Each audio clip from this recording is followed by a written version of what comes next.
Vous pensiez tous savoir sur Jurassic Park. Mais comment vous êtes très loin de vous imaginer ce que cette vidéo va vous apprendre. Les chiffres que je vais présenter à la fin vont littéralement vous faire saigner du nez. Les biquettes, approchez. Derrière ce film qui a inspiré des générations entières, révolutionné les effets spéciaux et fait renaître les dinosaures dans notre imaginaire, derrière toutes ces merveilles, il y a une histoire folle de tempêtes, de robots capricieux et de coups de génie du cinéma. Et je tiens le pari que vous allez en apprendre beaucoup dans cette vidéo, donc abonnez-vous et... Bienvenue à Jurassic Park.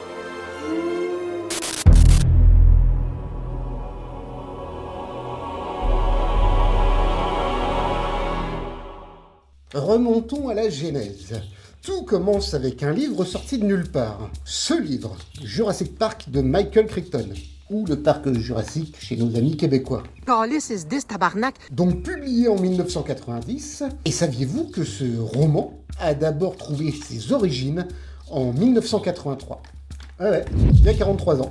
Donc l'auteur, Crichton, médecin de formation et obsédé par la science, imagine un parc à thème où des dinosaures clonés via de l'ADN conservé dans de l'ambre deviennent réalité. Bon, pour l'instant, on n'est pas perturbé avec le film. Il aborde des thèmes profonds, la nature, l'arrogance humaine, la théorie du chaos, enfin voilà tout ce qu'on peut retrouver aussi dans le film.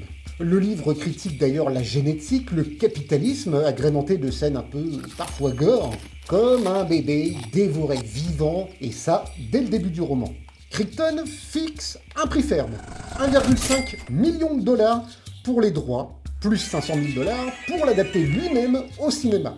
Pas de surenchère, il veut un bon producteur. Le manuscrit circule en mai 1990 et c'est la guerre des studios. Warner Bros avec Tim Burton, Columbia avec Richard Donner, celui qui avait fait Superman, Fox avec Joe Dante, celui qui a fait, je crois, les Gremlins, et Steven Spielberg entend donc parler du projet, fasciné par les dinosaures depuis l'enfance et influencé par King Kong, celui de 1933. Spielberg voit ça comme une suite logique aux Dents de la Mer. Universal remporte les droits pour 1,5 million de dollars. Et Spielberg aurait même déclaré « Et en voiture Simone, c'est moi qui conduis, c'est toi qui klaxonne. » Je suis pas tellement sûr pour celle-là. Moi non plus. Crichton écrit donc un premier scénario, mais Spielberg le trouve un petit peu abrupt. Il le fait réécrire et produit quelques storyboards déjà. Là, on a l'impression que ça va vite parce que je le raconte. Mais ce sont des étapes très longues dans la pré-production. Le temps que tout se mette en place, car l'alchimie parfaite n'étant pas encore au rendez-vous, Spielberg met le projet en pause pour réaliser Hook en 1991, ce qui ne l'empêche pas de suivre de près l'avancée du scénario de loin. Donc tonton Spielberg est capable de travailler sur 2 films à la fois, alors que moi je sais même pas lire un truc et écouter quelqu'un qui me parle en même temps.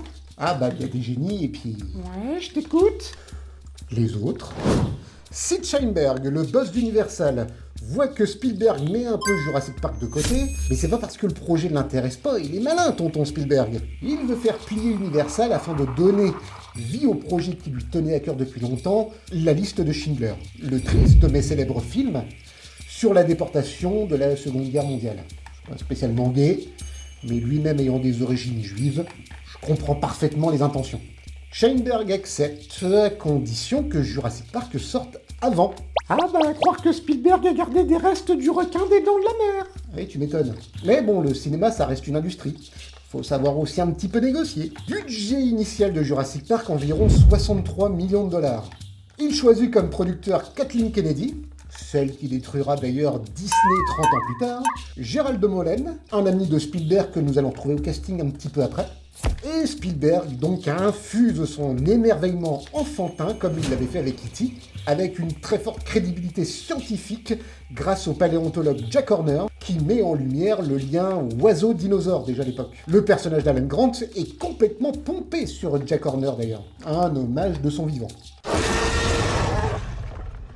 Pour économiser du budget, Spielberg opte d'ailleurs pour des acteurs qui sont pas trop stars à l'époque. D'ailleurs, vu ce que vont coûter les dinosaures, on pourrait dire que les reptiles ont eu des salaires bien plus conséquents que ceux des acteurs. Ah bah ce sont eux les vrais stars de Jurassic Park. Sam Neill est donc casté en Alan Grant. Vu dans The Piano, il hésite mais accepte après relecture du script. D'ailleurs, petite anecdote, Neil n'avait absolument pas idée de l'ampleur de ce que Jurassic Park allait représenter, et du coup il repousse le tournage d'1 mois. Ouais, bah il a eu de la chance que Spielberg soit patient. Hein. Parce qu'un mois de décalage de tournage, ça doit chiffrer sévère. Une vraie diva celui-là. Laura Dern est castée en Ellie Sattler. Elle passe une audition avec Sam Neill et leur complicité a convaincu immédiatement Spielberg. Elle incarne une scientifique, une femme forte, un rôle qui détonnait un peu dans le paysage hollywoodien des années 90. En fait, elle n'a fait que prolonger ce que Sigourney Weaver avait démarré avec Alien en 1979. D'ailleurs, Helen Hunt et Gwyneth Paltrow avaient été envisagées pour ce rôle. Laura Dern a assisté à la première de Jurassic Park, juste assise à côté de Mohamed Ali. Elle n'en revenait pas de ce que Jurassic Park était en train de devenir pour eux. Jeff Goldblum, en Ian Malcolm, il incarne à la perfection le personnage et siffle le rôle à un acteur encore très peu connu chez nous cette année-là, et c'était Jim Carrey. Il siffle aussi le rôle à Tim Curry, qui était le clown de ça, et il est revenu dans les téléfilms des années 90. Goldblum improvise beaucoup, comme sa fameuse tirade d'ailleurs sur la théorie du chaos. Richard Attenborough en John Hammond était absent des écrans depuis 14 ans. Il a hésité, mais Spielberg a insisté. D'ailleurs, il a accepté le rôle presque pour faire plaisir à Steven. Ouais, bah faut dire aussi que Sean Connery est un petit peu cher. Oui, c'est vrai que Sean Connery était pressenti pour notre bon John Hammond, mais avec le recul, est-ce qu'il aurait été un papy milliardaire comme on aurait aimé voir? Ariana Richards en Lex, castée pour son cri terrifiant qui a envoûté la femme de Spielberg, qui lui imposa d'ailleurs de la prendre pour le rôle. C'était elle. D'ailleurs, même si le rôle avec Tim a été inversé entre le roman et le grand écran, oui, parce que le geek, c'était Timmy dans le livre, pas Lex. Maintenant, elle ne voudra plus jamais rien faire d'autre. Elle restera assise dans sa chambre sans sortir, à pianoter sur son ordinateur. Je suis une micromaniaque. Christina Ricci a été aussi auditionnée, mais Ouais, elle avait le sourire rare quand même. Hein. c'est vrai qu'elle est pas guéguée, la gamine. Joseph Mazzello, donc en Tim, trop jeune pour tourner avec les enfants perdus dans Hook. Spielberg lui promettait d'ailleurs un rôle pour plus tard. Ah, comme quoi la patience ça paye. Tu m'étonnes. Samuel L. Jackson, casté en Ray Arnold, impressionne dès son casting. Il avait que très peu tourné avant de faire Jurassic Park. Hein. Il a été repéré par Whoopi Goldberg, qui le recommanda chaudement pour jouer dans le film. Ah bah Nick Fury peut remercier Sœur Marie-Clarence. Ceux qui ont la ref, mettez-le en commentaire. Wayne Knight, en Dennis Nedry. Alors lui, il vient de Basic Instinct. Improbable casting, mais bougrement efficace. Il détonne car c'est un méchant qui n'en est pas vraiment un. Il est cupide, pâteau, maladroit, certes, mais on s'y attache un peu.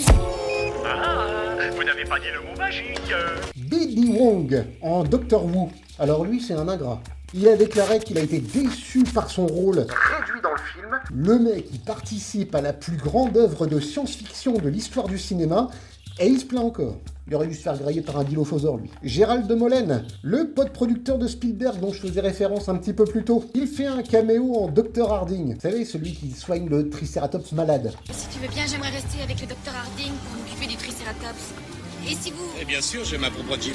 C'est pas le plus grand rôle dans le film, on est d'accord. Mais les fans ont émis l'idée qu'il pouvait être le père de Sarah Harding, la femme de Ian Malcolm dans le film suivant, Le Monde Perdu. Selon moi, c'est très peu probable. Tiens, encore une anecdote. Harrison Ford, il a refusé le rôle d'Alan Grant. Il aurait déclaré « pas pour moi ». Et on nous aurait privé de Sam Neill. Ah bah ça non. Hein. Pourtant je l'aime bien le capitaine du Millennium Condor. Vous en pensez quoi, vous ? Une pré-production de 25 mois. Des storyboards sont créés pour donner vie aux scènes et pour avoir le plus grand confort de tournage sur les scènes d'extérieur. Car Spielberg le sait très bien, ça va être très dur de filmer avec Dame Nature en toile de fond. Ah bah c'est vrai qu'elle est capricieuse celle-là. Déjà sur les dents de la mer, elle lui avait fait perdre beaucoup de temps et d'argent. Le designer Rick Carter imagine le parc sans hôtels commerciaux, mais avec une architecture costaricaine. Le centre des visiteurs est clairement inspiré d'un sanctuaire islamique de Jérusalem, avec les décors muraux de Doug Anderson. Je sais pas qui c'est, puis on s'en fout. La salle de contrôle est-elle inspirée de ce qu'on pouvait trouver chez Apple à l'époque? Pour les véhicules, on avait des Ford Explorer pour explorer le parc et non des Toyota comme dans le roman. Chauvin tonton Spielberg. Oui, pas seulement. Ford a offert quand même 7 Explorer à la production pour faire de la pub gratuite. Et ils ont bien fait, car les véhicules de Jurassic Park sont désormais mythiques, même encore aujourd'hui. Il y a eu aussi les Jeep Wrangler Sahara, customisés par George Barris. On sait toujours pas qui c'est non plus, hein, on s'en fout. D'ailleurs, je suis quelques comptes Instagram de gars qui ont refait des Jeeps aux couleurs de Jurassic Park, notamment un à Orlando en Floride, et ils travaillent de temps en temps avec les parcs Universal là-haut. D'ailleurs, si tu me regardes, je serai à Orlando cet été, mon petit gars. N'hésite pas à me faire une petite balade. Revenons à la production. Pas de costumier pour nos acteurs principaux, je sais pas si vous l'avez remarqué. Des vêtements de prêt-à-porter simples. Noir pour Malcolm qui symbolise le cynisme. Et blanc pour Hammond qui symbolise l'optimisme. Par contre, les tenues des agents du parc, c'est autre chose. Hein. Elles sont pensées comme pour des tenues de Rangers, de safari. Pareil, c'est devenu culte aussi, et en convention, on voit que ça. Revenons au script. Crichton réécrit, puis Malia Scotch Marmot, on sait pas qui c'est non plus, supprime Malcolm temporairement, et enfin David Koepp intègre la production et y amène sa vision et ses changements qui plaisent à Spielberg. Violence atténuée, romance ajoutée. Hammond sympathique qui ne meurt pas comme dans le livre, et il réduit le nombre des 15 dinos du roman à 6. Alors, pour le budget déjà, et pour la narration qui aurait été peut-être un peu trop lourde. La fameuse scène du roman où le T-Rex attaque le bateau pneumatique avec Alan et les enfants est annulée par Spielberg qui avait déjà assez donné avec les animatronics et la flotte sur le tournage des Dents de la Mer. Ah, il en a chié, hein. Eau et technologie, ça ne fait pas bon ménage. C'est encore une rêve, ça? À toi de voir. Violence et technologie ne font pas bon ménage. Le tournage a eu lieu à Hawaï, puis en Californie. Kauai pour l'île de Isla Nublar, Manawai Tuna Falls pour la scène de l'héliport, et la scène des Caliminus est tournée à Oahu's Koala Ranch. Et d'ailleurs, ils font encore des visites là-bas, sur les lieux du tournage, où il y a encore quelques vestiges. La production construit des clôtures de 7 mètres de haut avec 10 km de câbles. Ah bon, on triche pas à Jurassic Park. Le véritable ouragan qui s'appelait Iniki balaye le tournage le 11 septembre, ça s'invente pas, le dernier jour de tournage à Kauai. L'équipe de tournage s'est abritée dans un hôtel en espérant que rien ne soit détruit. Et Spielberg en a profité pour aller capturer des images de la tempête que nous voyons dans le film. Pour les plateaux de tournage, ça s'est passé en Californie, ça se passait au studio Universal, et y était tournée la séquence de la cuisine avec les raptors, l'évasion du T-Rex, ouais, c'était en intérieur, la salle de contrôle et les laboratoires. Pour le site de fouille au début du film, ça a été tourné à Red Rock Canyon au Nevada. Les problèmes furent nombreux sur le tournage. Les nuages imprévus à Hawaï, ce qui flinguait complètement les ajustements de lumière. La pluie et la boue chez Warner pour la séquence de nuit avec le T-Rex animatronique qui absorbait l'eau, et il se mettait à trembler. Il faisait un petit peu des moves aléatoires. Tout le plateau était effrayé par la bête qui semblait vivante et ne répondait plus à rien. On séchait Rexy là entre les différentes prises avec des serviettes, tel un boxeur entre chaque round. L'animatronique pesant 4 tonnes, valait mieux bouger tout le set autour du T-Rex que de faire le contraire. Pour ne rien arranger, avec les enfants sur le tournage, lorsque le T-Rex vient attaquer le dessus du toit panoramique de la Ford Explorer dans sa scène d'évasion, le robot n'a pas réussi à s'arrêter avant l'impact comme c'était prévu. Et la vitre céda et tomba sur les enfants qui la retenaient. Ils étaient réellement terrorisés. Et c'est cette scène-là qui a été gardée pour le montage final. Va expliquer aux parents, toi, derrière, pourquoi les gamins n'arrivent plus à dormir. Oh là là, t'inquiète pas. Avec un chèque, ça a dû aider grandement à surmonter les traumatismes du tournage. Le scénario évolue un peu pendant le tournage. Spielberg et son équipe ont jugé bon de tuer Gennaro, l'avocat de John Hammond, avec la scène du WC. Je pense que l'acteur devait être insupportable, et quand tu travailles sur un film de dinosaures, l'entretien de licenciement devient carrément plus facile. Tu modifies un peu le scénario et hop, ça devient incontestable. Pas de retour d'entre les morts possible. Hein, Billy? C'est qui Billy? Je me comprends. C'est Goldblum qui a eu l'idée en plus. Lorsque le script lui imposait d'allumer la torche rouge pour attirer le T-Rex sur un acte héroïque à l'image, il dégage un collègue acteur un peu chiant lui balançant le T-Rex sur la gueule. Ciao Gino! Comment parler de Jurassic Park sans parler de sa bande originale mythique? John Williams, fidèle partenaire de Spielberg, a signé une masterclass qui résonne encore aujourd'hui comme un monument de la musique classique internationale. Tu peux refaire le film seulement qu'avec la bande originale. Chaque séquence possède son thème qui lui colle à la perfection. Rien que le thème principal est incroyable. Et il va toujours me chercher les petits guillis dans le ventre. Ce thème, c'est l'aventure, la conquête, mais aussi avec une tendresse pour les dinosaures et la vision très optimiste de John Hammond. Encore aujourd'hui, je l'écoute à m'en faire saigner les tympans, au grand désespoir de mes voisins. Mais c'est bon, ils n'avaient qu'à avoir du goût. Tant pis pour eux. Les suites ont toutes repris le thème du premier film, mais en y transformant certaines choses, pour ne pas faire du copier-coller, genre j'ai une personnalité. Bon, après, on l'entend que c'est plus Williams à la baguette. Il manque un petit truc quand même. Ce qui est drôle avec cette musique, c'est que quand tu l'entends, tu vois le logo Jurassic Park dans ta tête. Et quand tu vois le logo, bah, tu entends la musique dans ta tête. C'est indissociable. C'est vrai ou c'est pas vrai? Bon. Le logo Jurassic Park, parlons-en. C'est une marque à part entière créée spécialement pour le film.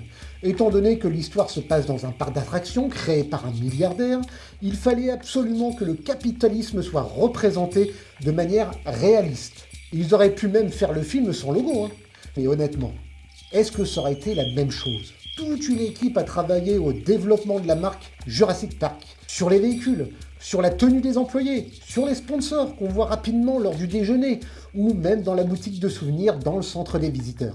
En parlant de cette boutique de souvenirs, le merchandising de la boutique du film, eh ben c'était le même que dans la vraie vie. Ça vous montre à quel point l'embrouille pour un petit fan de 8 ans était complète. Les gamins qui ont pu voir le film en 1993 ont forcément cru, comme moi, que le parc existait quelque part. Ça, c'est encore un tour de force des équipes de Spielberg. La fiction et la réalité se mélangent tellement qu'on ne sait même plus ce qui est vrai ou non. Les parcs Universal, à travers le monde, ont réussi à contenter l'enfant frustré qui, en grandissant, a compris que les parcs étaient faux, qu'ils étaient juste dans le roman ou dans un film. Universal a compris ce que les gens voulaient. Ils voulaient le grand frisson en rencontrant des dinosaures dans le même univers que le film. Ce sont des faux dinosaures? Tant pis. Le petit morveux que j'étais et qui vit encore à l'intérieur de ce masque est le plus heureux du monde quand il passe cette porte mythique. Il est chez lui. Et c'est toujours un déchirement d'en sortir pour revenir à la réalité. Mettre à l'image des dinosaures réalistes en 1990 était un pari un petit peu fou quand on y repense. D'autres s'y étaient déjà cassé les dents, comme La planète des dinosaures en 1977, quand Les dinosaures dominaient le monde, sorti en 1970, qui donnera lieu, un petit clin d'œil d'ailleurs si vous vous rappelez, car c'est écrit ça sur la bannière, dans le centre des visiteurs qui tombe sur le T-Rex à la fin. Et un des plus célèbres, donc Le Monde Perdu de 1925, et oui, encore un clin d'œil que Spielberg fera avec le nom du deuxième film Jurassic Park. Donc en 90, les effets spéciaux, ils étaient pas foufous, hein. Je sais pas si vous vous rappelez, pour ceux qui étaient déjà nés, mais en même temps, comment faire? C'était les années 90, les ordinateurs étaient gros comme des maisons, ils étaient lents sa mère, et l'intégration à l'image était un petit peu difficile. Bon, on a bien eu quand même Terminator 2, de James Cameron, qui avait ouvert un petit peu la voie aux exploits du numérique, mais Spielberg n'était pas dupe. Créer une machine au métal liquide à cette époque, créer des dinosaures qui respirent, bougent, comme des oiseaux. Il y avait encore un petit step à franchir. Il engagea d'ailleurs le king des effets pratiques de l'époque, Phil Tippett. Il était spécialisé dans la technique de Go-Motion, une technique qui consiste en gros à associer de multiples prises, photo par photo pour recréer un mouvement. Une technique qui était le nec plus ultra des effets spéciaux jusque-là. Il était donc logique de le recruter pour donner vie aux dinosaures de Jurassic Park. Les employés de Tippett œuvraient à recréer des mouvements en fonction des storyboards fournis, notamment sur la séquence de l'évasion du T-Rex et celle des raptors dans la cuisine. Ils ont même eu l'idée de mettre en scène un brachiosaure plutôt qu'un apatosaure, parce que c'est plus grand, plus taillé pour le grand écran. Toujours dans la démesure, les Américains. Ah oui, t'étais pas au courant, ça devait être un apatosaure, pas un brachiosaure au début. En parallèle de ce travail, Stan Winston, un autre prodige des effets spéciaux du cinéma, proposa une approche plus moderne, une approche qui mélangerait le pratique avec les dinosaures sous forme d'animatronique en taille réelle et les effets numériques. Ça serait précurseur. Winston naviguait à vue, mais Spielberg ne l'engagea pas pour le moment. Pas encore. Winston demanda malgré tout à ses équipes de travailler sur la construction physique des dinosaures pour prouver à tonton Spielberg que l'avenir était plutôt avec leur vision des effets pratiques et qu'il y avait un coup à jouer. Au bout d'un an, Stan Winston présenta ses dinosaures à Steven Spielberg et il fut immédiatement conquis. Winston venait de récompenser son équipe en intégrant la plus grande aventure du cinéma. William Spaz, d'Industry Light and Magic, Yelem. Il entreprit de s'occuper de son côté de la partie numérique des dinosaures. Il amena de ses tests à Spielberg qui fut sidéré. Tonton regardait les rushs en boucle et en boucle et en boucle chez lui, et ses enfants qui passaient derrière auraient dit « Oh, bah des dinosaures !» Et là, il était convaincu que c'était par là qu'il fallait aller. Le 20 avril 1992, Kathleen Kennedy appelle Phil Tippett pour lui annoncer la mauvaise nouvelle. Elle lui annonça qu'elle avait vu le futur et que malgré tous les efforts de lui et de son équipe, la production n'irait pas plus loin avec la technique de GoMotion. Le souci de ce procédé que le rendu fait un petit peu saccadé, un peu fake. Ah bah regardez le Rancor, l'énorme monstre là dans le Retour du Jedi, et vous comprendrez ce que je veux dire. Et pas dans la version remasterisée. Et d'ailleurs, là était le problème. Les dinosaures devaient bouger comme des animaux vivants, c'était pas des monstres, mais bien des êtres qui ont vécu pendant des millions d'années avant nous. Il fallait que le rendu soit dénué de toute empreinte technologique visible. Spielberg avait demandé confirmation à ses enfants qui ne s'étaient pas fait prendre par l'illusion trop artificielle de la technique du GoMotion. Les enfants, c'est important pour Spielberg, on le sait tous. C'est un public sans a priori, franc et honnête. Si ça ne marche pas sur eux, ça ne marchera sur personne. Ah bah c'est dur Hollywood. Le roi Tippett est tombé ce jour-là, sans jamais se relever. Une page dans l'histoire du cinéma qui venait de se tourner. Jurassic Park avait quand même entré dans la légende. C'est bien tout ça, mais comment les dinosaures allaient pouvoir s'exprimer? On les voit, c'est bien, mais on les entend pas encore. Et il fallait pas de simples grognements dégueux de monstres. Il fallait s'inspirer de ce que la nature nous offrait de nos jours. Là encore, Spielberg embauche la crème du moment, Gary Rydstrom, qui bossait depuis 10 ans dans une filiale de Lucasfilm, et qui avait remporté un Oscar pour le meilleur mixage son, et un autre pour le meilleur montage son pour le film Terminator 2. L'équipe lui a dit « on ne sait pas trop ce que les dinosaures faisaient comme son, donc éclate-toi, lâche-toi, et on verra ». Rydstrom s'est mis donc à écouter des sons d'animaux contemporains. Et il est même allé donc au Marine World de Vallejo, en Californie, et il eut le déclic. Un éléphanteau poussa un cri terrible, un cri aigu. Il avait sa base pour le roi des dinosaures. Il a mixé le son de lion, de tigre, éléphant, alligator, et notre T-Rex avait de quoi chanter sur pellicule. Spielberg n'en revenait pas. Les sons du brachiosaure, eux, venaient de baleines, vaches, ânes et pingouins. Et pour les raptors, c'était du dauphin, morse, oie, tortue et même de l'humain. En parlant de vélociraptor, il va falloir crever l'abcès. On sait que les vélociraptors, et on le savait déjà à l'époque, qu'ils faisaient normalement la taille d'un berger allemand, pas plus. Ceux que nous voyons dans le film sont en fait plutôt des cousins très proches des Utahraptors, découverts un peu avant que la production de Jurassic Park se mette en place. Le nom était claqué au sol pour rester dans les esprits des spectateurs du cinéma. Vélociraptor, ça faisait dinosaure rapide, vicieux, ça a même donné une super attraction à Universal Studios en Floride, le Velocicoaster, un coaster très rapide et incontournable du parc. Je vous le recommande. L'Utahraptor Coaster, c'est sûr que ça fait quand même pas terrible. D'ailleurs, dans le film, ils disent très peu Vélociraptor. Ils sont toujours en train de dire Raptor. La scène dans la cuisine a été tournée avec des gars en costume de Raptor. Il fallait mélanger l'effet pratique et le numérique. On peut même voir un opérateur tenir la queue du dinosaure quand il ouvre la porte. Timmy, qu'est-ce que c'est? Et tu es pas vu non plus celle-là. Les tenues étaient complètement hermétiques, ce qui rendait le jeu d'acteur vraiment compliqué. Cette séquence a été donc la première à être tournée dans les studios Universal. Spielberg misait beaucoup dessus pour montrer la dangerosité et l'intelligence des raptors. Ariana et Joseph, qui interprètent Lex et Tim, se sont éclatés à jouer cette séance. Spielberg a même demandé à Ariana de se lâcher complètement pour que le public soit effrayé. Elle s'est bien lâchée la gamine. Le film devant sortir le 11 juin 1993, l'équipe marketing avait vu les choses en grand. Une première bande-annonce mettait en scène un ouvrier découvrant un morceau d'ambre.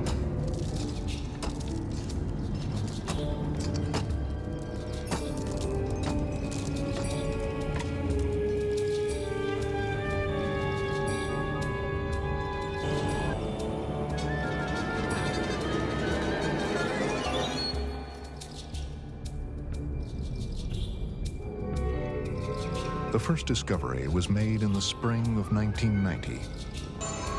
One of many that had fed upon the blood of dinosaurs.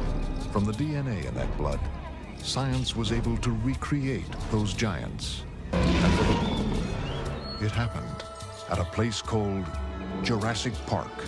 This summer, director Steven Spielberg will take you there. Ah bah on savait faire monter la pression à l'époque. Et il ne fallait surtout pas trop en montrer, parce que l'imaginaire des gens c'était bien plus puissant que des images.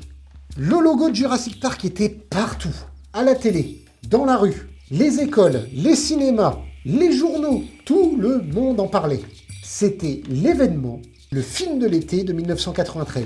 Et les diffusions pour la presse avaient eu lieu au mois de mai. Les retours étaient tous élogieux. Et la Dinomania était donc lancée. Les gamins comme moi étaient chauffés à blanc. On aimait déjà les dinosaures, sans en avoir vu des reproductions forcément réalistes. Nous n'avions à l'époque que Denver, le dernier dinosaure, et le petit dinosaure et la vallée des merveilles. Et que l'on a poncé sur nos vieux magnétoscopes.